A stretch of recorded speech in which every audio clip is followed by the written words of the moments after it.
The signal arrived on a quiet Wednesday morning, breaking through the monotony at the Global Space Communications Center in Geneva. Dr. Sarah Chen had been reviewing routine data streams when her systems detected something extraordinary, a perfectly structured series of mathematical sequences coming from the direction of the Pleiades cluster. Sarah's hands trembled as she verified the signal for the third time. After 15 years of searching the stars for signs of intelligent life, they had finally found something. Or rather, something had found them. "Director Matthews, you need to see this," she called out, her voice steady despite her racing heart. The facility director appeared at her station within minutes, his usual composure cracking as he reviewed the data. Within hours, every major observatory and listening post on Earth confirmed the signal. It wasn't just random cosmic noise or a glitch in the systems. This was a deliberate message, encoded with prime numbers and mathematical constants that transcended any human language barrier. The response from the global community was immediate and electric. Social media exploded with theories and speculation. World leaders held emergency sessions, religious figures debated the theological implications, and in secure facilities across the planet, the brightest minds in cryptography worked tirelessly to decode the full message. It took 3 days to decrypt the complete transmission. The message was elegant in its simplicity. "We are the Meridian Council. We come in peace and fellowship. Prepare for contact." The next 2 weeks were a blur of global preparation. International protocols for first contact, long relegated to the realm of science fiction, were hastily formalized. A unified Earth Response Committee was established, comprising scientists, diplomats, and military leaders from every major nation. When the Meridian Council's ship appeared in orbit, it defied all human expectations. Instead of the metallic constructs of science fiction, their vessel resembled a crystalline lattice, shimmering with colors that seemed to shift between dimensions. It was beautiful, advanced, and utterly alien. The Council's representatives chose to make their first landing outside the United Nations headquarters in New York. Millions watched through screens as 3 beings emerged from their craft. They were humanoid in basic form, but their skin had a translucent quality that seemed to pulse with internal light. Their movements were graceful, almost liquid, as if gravity held less sway over them.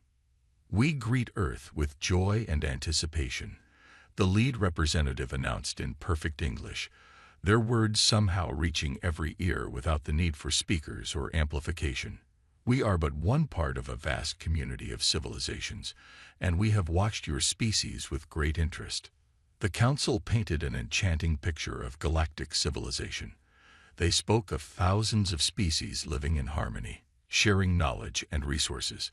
They described technologies that could end disease, hunger, and environmental degradation. They offered humanity a chance to join this grand alliance.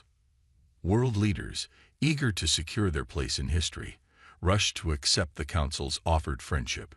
International cooperation reached unprecedented levels as the Council established cultural exchange centers in major cities across the globe. They shared carefully selected technologies, medical advances that cured previously terminal conditions, energy systems that promised to end dependency on fossil fuels, and agricultural innovations that could turn deserts into farmland. Dr. Chen, now heading the scientific liaison team with the Council, found herself at the heart of this transformation. She worked closely with the aliens, marveling at their advanced understanding of physics and mathematics. Yet something about their perfect responses and carefully measured revelations nagged at her scientific instincts. Late one night, while reviewing data from the Council's ship, she noticed something odd. The energy signatures from their vessel didn't match their explained technological principles. She began digging deeper, cross-referencing their stated capabilities with observed phenomena. The discrepancies were subtle but consistent. The Council wasn't lying exactly, but they were clearly withholding crucial information. Sarah began documenting her findings, encrypting them with old-fashioned methods the Council wouldn't expect humans to still use. Her breakthrough came when she discovered a pattern in the Council's ship movements. They weren't just conducting the diplomatic and scientific missions they'd announced. They were systematically mapping Earth's resources, paying particular attention to certain rare elements and geological formations. The truth hit her like a physical blow. The Council's interest in Earth wasn't about uplifting humanity. They were conducting a comprehensive survey of assets and capabilities. Their gifts of technology weren't meant to help humanity advance. They were meant to create dependency. Sarah looked out her office window at the gleaming council tower that now dominated the Geneva skyline. Its beautiful crystalline structure, once a symbol of hope, now seemed more like a spider's web. Humanity had welcomed these advanced beings with open arms, never questioning why such a powerful civilization would take such interest in their relatively primitive species. She knew she needed to act, but she also knew she needed to be smart about it. The Council's technology was likely monitoring all modern communications. She began reaching out to trusted colleagues using old-school methods. Hand-delivered notes, meetings in places without electronic devices, coded messages hidden in routine data transmissions. A resistance network began to form, comprised of scientists, military personnel, and government officials who shared her suspicions. They worked in absolute secrecy, knowing that any premature revelation would be disastrous. The Council's ships in orbit could probably reduce Earth's military capabilities to ash in minutes if they chose to. The Council, meanwhile, continued their charm offensive. They hosted spectacular demonstrations of their technology, offered tours of their facilities, and continued to praise humanity's potential. But now, Sarah and her growing network of allies could see the calculated nature of every interaction, the careful way they managed humanity's access to knowledge. They were playing a long game, she realized. The question was, what was their true endgame? And more importantly, could humanity find a way to counter it before it was too late? As Sarah encrypted another set of findings and passed it to her network, she couldn't help but appreciate the irony. The Council had chosen Earth because they thought humans were primitive and easily manipulated. They were about to learn that underestimating humanity was a dangerous mistake.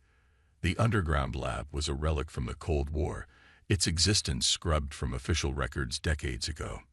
Now it served as the nerve center for humanity's silent resistance. Dr. Sarah Chen stood before a group of 30 individuals. Military officers, scientists, intelligence operatives, all chosen for their expertise and discretion. "This is what they don't want us to see," she said, activating a holographic display. The image showed a complex molecular structure rotating in the air. "This isn't just about resources.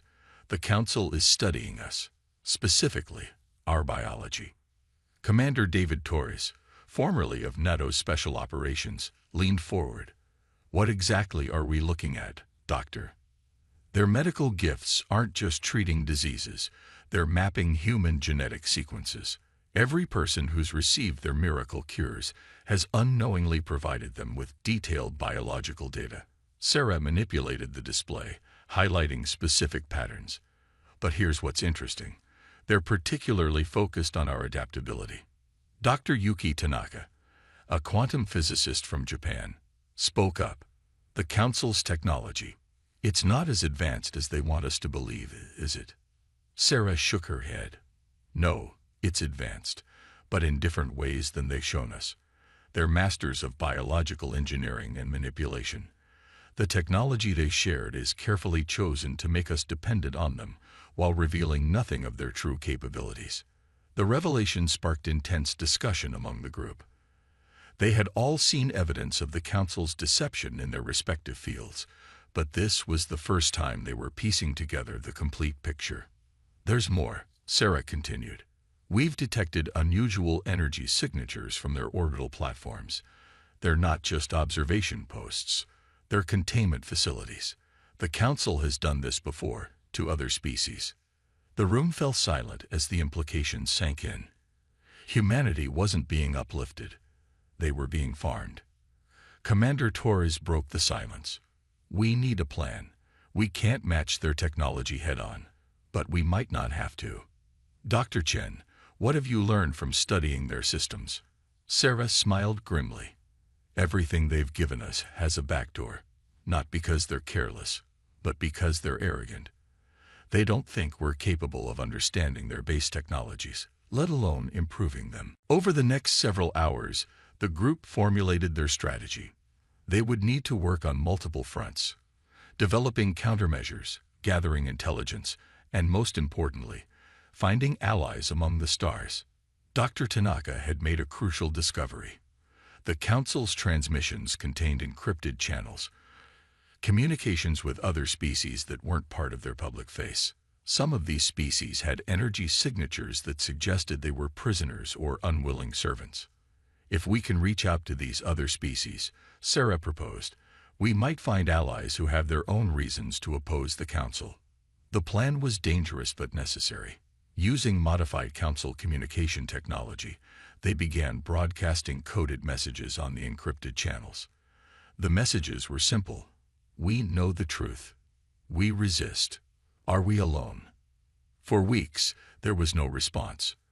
The resistance continued their work, reverse engineering Council technology, while maintaining their cover of willing subordinates. Sarah attended Council meetings, smiled at their representatives, all while gathering data on their true operations. The breakthrough came from an unexpected source. During a routine analysis of Council waste materials, one of the few ways they could get unfiltered samples of their technology, they discovered microscopic machines. These nanites were different from anything the Council had revealed, and more importantly, they contained coding that didn't match Council protocols. These aren't theirs, Dr. Tanaka announced excitedly. These are from someone else, someone who's already fighting them. The discovery led to their first contact with the Dissent, a loose alliance of species who had either escaped Council control or avoided it altogether. Through carefully encrypted communications, they learned the full scope of the Council's operations across hundreds of star systems. The Council's modus operandi was consistent: find developing civilizations, offer them advancement, create dependency, and then slowly transform them into biological resources.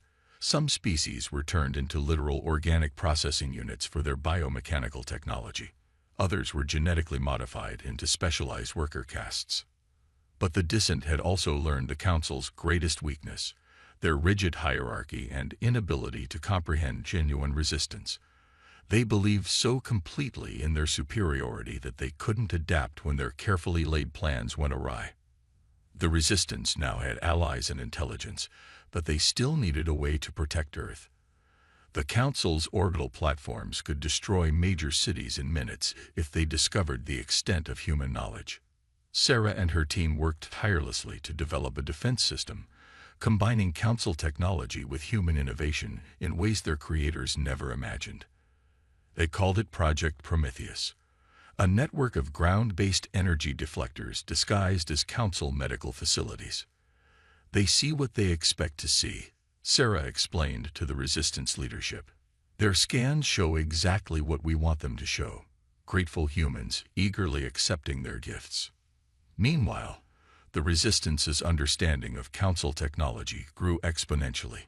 They discovered that many of their miraculous devices were actually based on fairly simple principles. It was the integration and application that made them seem advanced.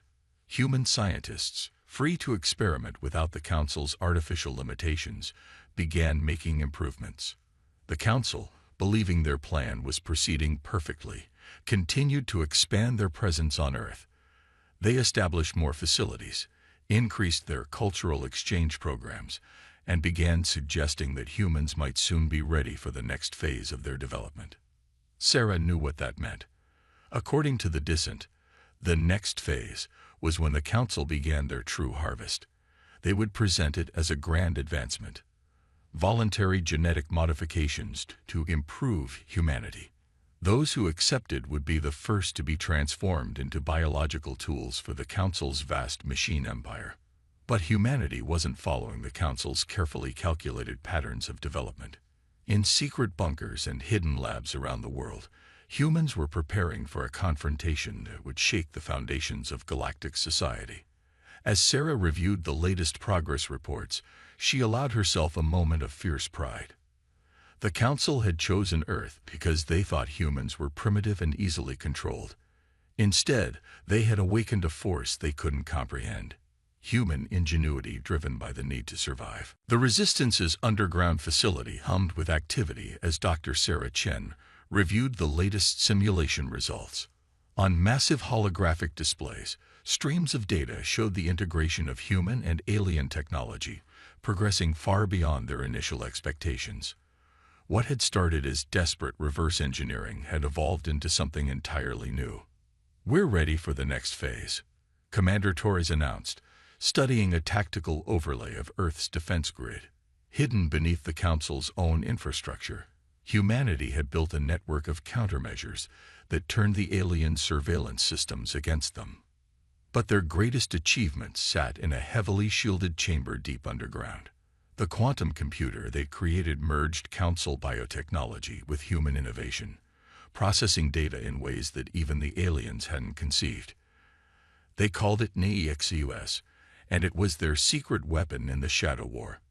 "The Council's getting suspicious," Dr. Tanaka reported, bringing up recent surveillance footage. "They've noticed that some of their technology is performing better than expected. They're attributing it to human maintenance crews being more efficient than anticipated, but they're increasing their monitoring." Sarah nodded grimly. "Then we're right on schedule. Have our allies in the Descent confirmed their positions?" The answer came in the form of an encrypted quantum burst transmission. Across the galaxy, other resistant species were preparing for coordinated action. The Council's empire was vast, but its very size made it vulnerable to simultaneous disruption at multiple points. Through NEXUS, they had discovered something remarkable about Council technology. It wasn't just mechanical or biological, but a fusion of both that relied heavily on quantum entanglement. This meant that a properly timed disruption could cascade through their entire network. "The Council thinks they're studying us," Sarah explained to a group of new Resistance members. "But we've been studying them far more effectively. They see what they want to see, a primitive species struggling to understand their gifts. They don't realize we've already surpassed their understanding in several key areas. One of these areas was human consciousness itself. The Council's biotechnology was designed to interface with and ultimately control organic minds. But human consciousness proved remarkably resistant to their standard methods of manipulation. Instead of seeing this as a warning sign, the Council viewed it as evidence of human primitiveness. The Resistance used this blind spot to their advantage. They developed interfaces that appeared to work according to Council specifications, but actually operated on entirely different principles. Every piece of Council technology installed on Earth was secretly being modified, transformed into a component of humanity's defense system. Commander Torres coordinated with military forces worldwide, preparing them for the inevitable confrontation. Traditional weapons would be useless against Council technology, but hybrid weapons combining human ingenuity with alien principles showed tremendous promise in simulations. "We're not just fighting for survival anymore," Sarah told the Resistance leadership. "We're fighting for humanity's right to determine its own path. The Council sees us as resources to be harvested. We need to show them, and the galaxy, that humanity is no one's resource." The Council, meanwhile, continued their seemingly benevolent occupation of Earth. They praised humanity's quick adoption of their technology, never realizing that what they were observing was a carefully crafted illusion. Every time they scanned Earth's progress, they saw exactly what humans wanted them to see. Through their allies in the Descent, the Resistance learned more about the Council's true nature. They weren't just conquerors, they were parasites on a galactic scale. Their entire civilization was built on the exploitation of other species, transformed into living components of their vast biological machine empire. "They don't create anymore," explained a Descent operative during a secure communication. "They only consume and adapt. That's why your species terrifies them, though they don't realize it yet. Humans still create, still innovate. You take existing ideas and transform them into something new." This insight proved crucial to their planning. While the Council's technology was undeniably advanced, it was also stagnant. They hadn't truly innovated in millennia, relying instead on their ability to absorb and repurpose the developments of other species. Sarah's team took full advantage of this weakness. They developed hybrid technologies that appeared to follow council principles, but actually operated on entirely new ones. Every piece of council technology gifted to humanity was carefully studied, improved upon, and subtly modified to serve Earth's defense. The Resistance also began reaching out to other species under council control, using the encrypted channels they'd discovered. Many of these species had long since lost hope of resistance, but the human example rekindled their fighting spirit. A vast underground network began to form, sharing information and resources beneath the Council's notice. NEXU has proved invaluable in coordinating these efforts. Its unique architecture allowed it to process and distribute information in ways that bypassed Council surveillance entirely. Through this hidden network, plans were made, strategies coordinated, and hope spread among the oppressed species of the galaxy. "We're approaching a tipping point," Sarah announced during a critical strategy session. "The Council's about to announce the next phase of their development program for Earth. When they do, they'll expect us to eagerly embrace genetic modification. Instead, they're going to learn that humanity has other plans." As she spoke, resistance cells around the world were finalizing their preparations. In hidden facilities, hybrid weapons were stockpiled. In secret labs, defensive systems were brought online. In orbital installations, disguised as Council observation posts, human operators maintained their cover while preparing for the signal to act. The Council had no idea that their carefully managed puppet show was about to explode in their face. They had spent thousands of years perfecting their system of conquest through manipulation, never imagining that a primitive species could turn it against them. Sarah looked at the determined faces around her and felt a surge of pride. Humanity had done more than just resist. They had evolved, adapted, and grown stronger. The Council thought they were uplifting a primitive species. Instead, they had given humanity the tools to forge themselves into something unprecedented in the galaxy, a species that could match the Council's technology while maintaining their independence and creativity. The stage was set. The players were in position. Soon, very soon, the Council would learn the true cost of underestimating human potential. The day the Council announced their evolution initiative dawned like any other. Their crystalline towers gleamed in the morning sun as their representatives prepared to address humanity with their usual benevolent smiles. They had no idea they were about to trigger their own downfall. Dr. Sarah Chen stood in the Council's Grand Assembly Hall, maintaining her facade of earnest cooperation, even as NEXUS counted down in her hidden earpiece. Around her, other resistance members were similarly positioned throughout the gathering, each playing their part in humanity's greatest deception. The Council's High Administrator took the stage, its translucent form glowing with what humans now knew to be biomechanical augmentations. "Honored friends of Earth," it began, "today marks the beginning of your species' greatest advancement." As the Administrator spoke of genetic gifts and biological transcendence, Sarah thought of all the species that had heard these same honeyed words before being transformed into living components of the Council's machine empire. But humanity had prepared for this moment for years. Commander Tor's voice came through the secure quantum channel. "All teams in position, waiting for your signal, Doctor." The Administrator was reaching the crucial part of its speech. "We invite humanity to embrace its destiny. Our genetic modification protocols will elevate your species to new heights of existence." Sarah took a deep breath and spoke the words that would change everything. "We respectfully decline." The Administrator paused, its glow flickering in what might have been confusion. "I don't understand. This is a great honor we offer." "We understand exactly what you're offering," Sarah replied, her voice carrying through the hall. "We've understood for quite some time." The Council representatives' benevolent expressions began to shift. The High Administrator's form pulsed with darker colors. "Dr. Chen, you seem to be laboring under some misunderstanding. These modifications are not optional. They are the next step in our established protocol." Sarah smiled. No, you're the one laboring under a misunderstanding. Humanity is not your resource to harvest. We are not your tools to reshape, and we are not alone in rejecting your guidance anymore. The administrator's form fully darkened now, its true nature showing through its carefully maintained facade. You know nothing. You are children playing with powers beyond your comprehension. Our ships in orbit will reduce your civilization to ash if you resist. About those ships, Sarah said, activating her neural link to NEXUS. Check their status. Confusion rippled through the council representatives as their connections to their orbital platforms went dark. Across Earth's sky, the council's mighty vessels found themselves trapped in fields of quantum disruption, their crews unable to access their weapon systems. Impossible, the administrator hissed. This technology is beyond you. No, Sarah corrected. It's beyond what you thought we were capable of.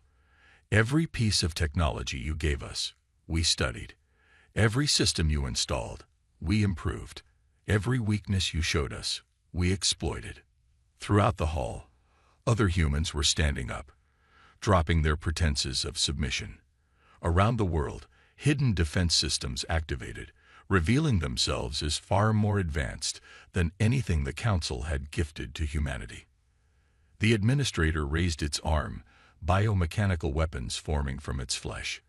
But before it could act, the entire Council delegation found themselves contained within fields of hybrid energy, their powers neutralized by technology they had never imagined humans could develop. Your entire empire is built on consumption, Sarah explained, walking toward the contained administrator. You find developing civilizations, manipulate them, harvest them. You haven't truly created anything new in thousands of years. But humans, creation is what we do best. Through NEXUS, Sarah could see similar scenes playing out across the galaxy. Other species, coordinated through the hidden network humanity had helped build, were rising up against their council overlords. The carefully maintained hierarchy of the council's empire was crumbling in the face of unprecedented resistance. You gave us the tools to interface with your technology, Commander Torres said, stepping forward. But you never wondered why we seemed to learn just quickly enough to be useful, but never quickly enough to be threatening. You saw what you expected to see. Primitive beings grateful for your guidance. The administrator's form writhed within its containment field. You cannot hope to maintain this rebellion. Our empire spans galaxies. We have controlled the development of species for millions of years. Had controlled. Sarah corrected. Past tense. Look around you. Really look. Those energy fields holding you. They're based on your technology, yes, but we can prove them in ways you never considered. The quantum network disrupting your ships, it operates on principles your society forgot about millennia ago. Through her link to NEXUS, Sarah broadcast images throughout the hall. Humans working alongside members of the Dissent, hybrid technologies that merged multiple species innovations, defense systems that rendered the Council's weapons obsolete. We didn't just resist your control, she explained. We created something new, something you can't consume or corrupt because it's constantly evolving. And we're sharing it with every species you've tried to enslave. The administrator's glow had dimmed to almost nothing. What do you want? First, your complete withdrawal from Earth and all other unwilling worlds, Commander Torres stated. Then, you're going to face judgment from all the species you've attempted to harvest. Not for revenge, but for justice and restoration. As if to emphasize his words, reports were flowing in through NEXUS. Council facilities around the world being secured, their ships disabled, their hidden biological processing centers shut down. The empire that had seemed invincible was being dismantled by the very species it had sought to exploit. You could have been partners, Sarah said softly to the contained council members. You could have genuinely shared knowledge and grown alongside other species. Instead, you chose dominance and stagnation. Now you'll learn what real evolution looks like. The revolution that had been years in the making was finally breaking into the open, and humanity was leading the charge. The Council had sought to make Earth another resource in their empire. Instead, they had given humanity the tools to forge something entirely new. A true alliance of free species, bound not by control but by cooperation and innovation. In the months following humanity's rebellion, the galaxy underwent a transformation unlike anything seen in millennia. The Council's empire, built on manipulation and control, crumbled in the face of unprecedented cooperation between formerly subjugated species.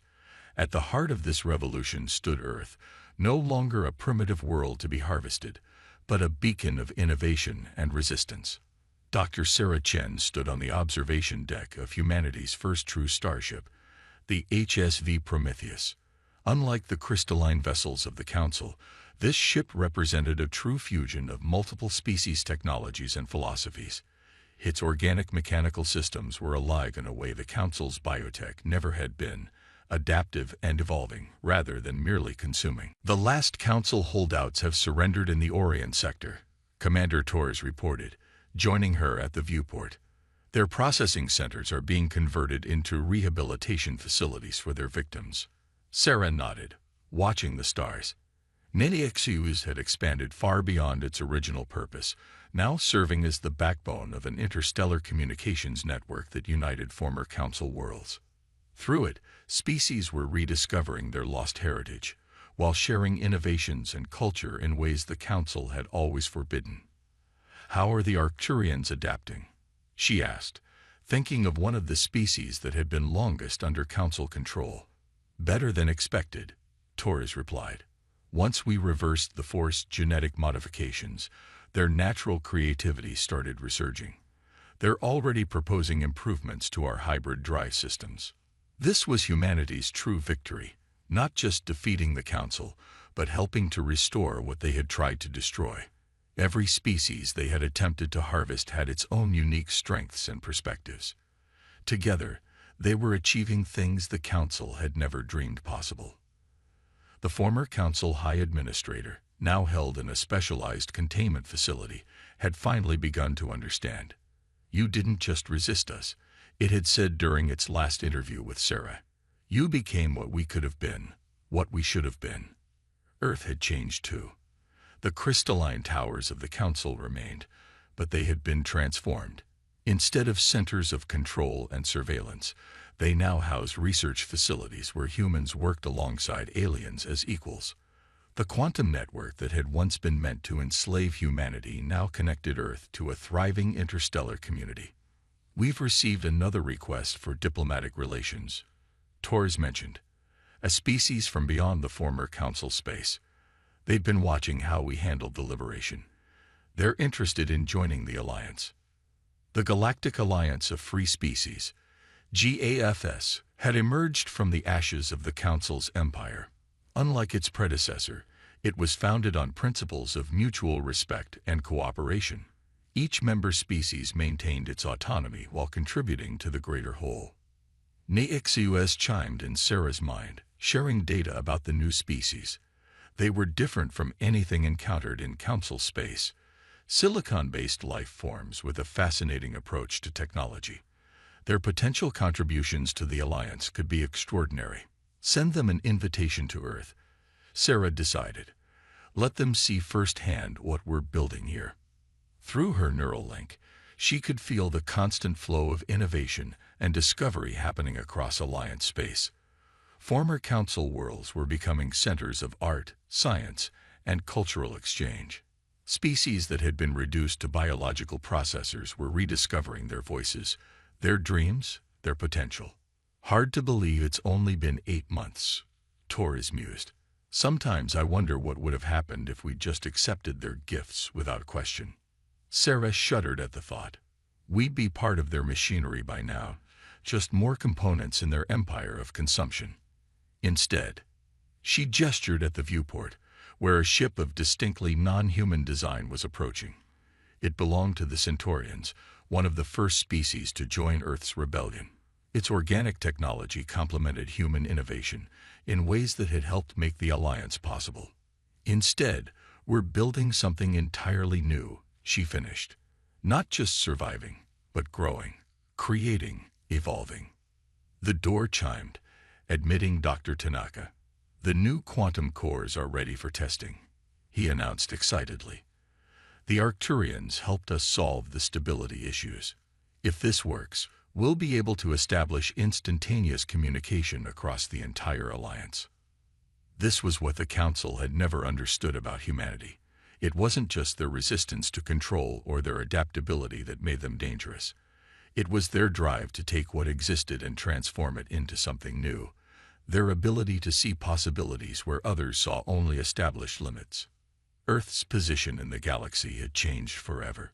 Where once they had been seen as primitive beings to be harvested, they were now known as innovators, liberators, and allies. The Council's attempt to subjugate humanity had instead unleashed something unprecedented in the galaxy. A true partnership of diverse species, each contributing their unique strengths to a greater whole. As the Prometheus cruised through space that had once been forbidden to humanity, Sarah reflected on how far they had come. The Council had thought they were uplifting a primitive species, never realizing they were actually awakening a force that would reshape the galaxy. New signal from the edge of mapped space. NAXUS reported through their neural links. Unknown configuration, definitely not Council technology. Sarah exchanged looks with Taurus and Tanaka, seeing her own excitement reflected in their eyes. More species to meet, more discoveries to make, more opportunities to grow and learn and create. The galaxy was vast, and humanity was no longer bound by anyone's limitations but their own. "Let's go say hello," she said, smiling. "After all, that's what we do now. We explore, we innovate, we connect. And this time, we do it as equals." The Prometheus adjusted its course, heading toward the unknown signal. In its wake, the light of countless stars shone on a galaxy transformed, not by conquest or control, but by cooperation, creativity, and the indomitable spirit of species free to forge their own destiny.